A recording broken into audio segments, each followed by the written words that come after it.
Ouça agora a audiorevista de crescimento cristão da Igreja Batista da Aliança. 30 dias capacitados pelo Espírito para discipular. Priorize seu relacionamento com Deus. E assim, o rei Dário assinou o documento e o interdito. Quando Daniel soube que o documento tinha sido assinado, voltou para casa. Em seu quarto, no andar de cima, as janelas abriam para o lado de Jerusalém. 3 vezes por dia, ele se punha de joelhos, orava e dava graças diante do seu Deus, como era o seu costume. Daniel 6, 9-10. E assim, o rei Dário assinou o documento e o interdito. Quando Daniel soube que o documento tinha sido assinado, voltou para casa. Em seu quarto, no andar de cima, as janelas abriam para o lado de Jerusalém. 3 vezes por dia, ele se punha de joelhos, orava e dava graças diante do seu Deus, como era o seu costume. Daniel 6, 9-10.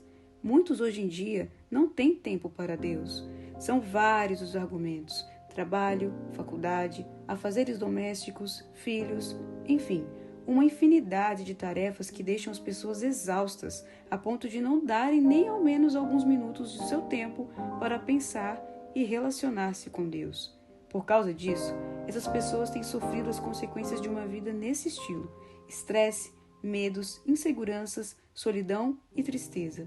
Cercados por muitos, mas sentindo-se sozinhos. Alguns com bastante recursos, mas com um vazio na alma que não pode ser preenchido por qualquer bem material. Deitam-se e não dormem, brincam, mas não estão felizes. Cuidam da saúde física, mas a alma está doente. Como resolver isso? É uma pergunta que deve ser feita, caso você tenha se enquadrado nos exemplos citados. Continuar moldando a mente e a vida a essa cultura alucinante e distante de Deus? Ou recorrer a algum remédio a fim de tratar esse mal contemporâneo? Quero convidá-lo a olhar para a Bíblia Sagrada, a fim de encontrar um antídoto para essas questões que o assolam. No texto contido nas Sagradas Escrituras, é possível perceber que Daniel era um homem cheio de atividades. Daniel era uma espécie de governador-geral ou CEO de uma empresa. Suas responsabilidades eram muito grandes para com o reino de Dário. Possíveis prejuízos ao tesouro real seriam cobrados dele. Tente imaginar a carga de estresse que estava sobre a vida desse homem. Junte a isso o fato de que ele era exilado, ou seja, estava trabalhando para um povo que o havia deportado de sua cidade natal. Além disso, por ter uma postura de excelência, homens maus se levantaram com o intuito de culpá-lo perante o rei de algo que o tirasse da sua posição. Diversas atividades, pressão por resultados, ambiente tóxico. Este era o cenário que Daniel se encontrava. No entanto, esse homem de Deus tinha muito claro em sua mente o que era importante e o que era prioridade. Dar conta de seus afazeres era importante. Relacionar-se com Deus era prioridade. Tanto que um dos pretextos achados por esses homens maus foi tentar impedir Daniel de orar a Deus. Para isso, induziram o rei persa a assinar uma lei que proibisse a oração por um período de 30 dias. Obedecer à lei do rei, salvar a sua vida, isso era importante.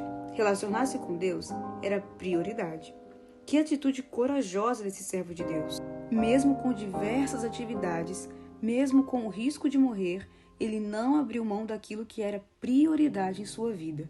Ele sabia que a partir do momento que se desconectasse de Deus, sua vida não teria mais sentido. As pressões do mundo iriam engoli-lo, e por isso ele não abriu mão de sua intimidade com Deus. Este é o remédio que Deus oferece a todos que estão cansados de sofrer. Ele é o próprio antídoto deste mundo que nos tira a alegria da vida. Mas para isso, você deve se fazer a seguinte pergunta: o que é importante e o que é prioridade para mim? Não quero dizer com isso que aquilo que você faz e está envolvido não tem valor. Devemos nos envolver com coisas importantes, como estudar, trabalhar, viajar, buscar ser bem-sucedido financeiramente, casar, ter filhos, mas Deus deve ser nossa prioridade. O nosso relacionamento com Ele deve ocupar um lugar de preferência em nossas vidas. É no tempo a sós com Deus, através da oração, da leitura e da meditação da Bíblia, que você encontrará a paz que tanto procura, mesmo vivendo a agitação dos dias atuais. Estas não são palavras minhas. O próprio Jesus garantiu isso ao dizer em Mateus 11, 28-29: Venham a mim todos os que estão cansados e sobrecarregados, e eu lhes darei descanso. Tomem sobre vocês o meu jugo e aprendam de mim, pois sou manso e humilde de coração, e vocês encontrarão descanso para suas almas. Priorize a Deus, fazendo do seu relacionamento com Ele o que há de mais importante em sua vida. Aplicação prática. Que tal começar a partir de hoje a priorizar Deus em sua vida? Separe um tempo antes de fazer qualquer coisa e converse com Ele em oração. Leia uma pequena porção da Bíblia e pergunte como aplicar isso à sua vida. Veja a diferença que isso irá fazer no seu dia. Ore. Pai, quero te pedir ajuda para que o meu relacionamento contigo seja a minha prioridade. Ajuda-me a parar por alguns momentos e a buscar ouvir a tua voz, a fim de que a minha alma encontre o descanso que tanto procuro. Oro em nome de Jesus. Amém. Crianças em oração. Independentemente da quantidade de compromisso que você tenha, o tempo de oração, leitura da palavra e de meditação precisa ser prioridade em sua vida. Mesmo que seus compromissos sejam importantes, o momento que deve ser mais precioso para você é o de buscar o Senhor. É Ele quem nos supre, nos alimenta, nos fortalece e nos dá energia. Então devemos buscá-lo em primeiro lugar. Esta foi a devocional do dia. Você encontra a versão digital da revista no Instagram, @Batista da Aliança. Além de devocionais diárias, nela você encontra roteiros para PGM, culto familiar e encontros discipulares. Não esqueça de compartilhar este episódio. Até a próxima!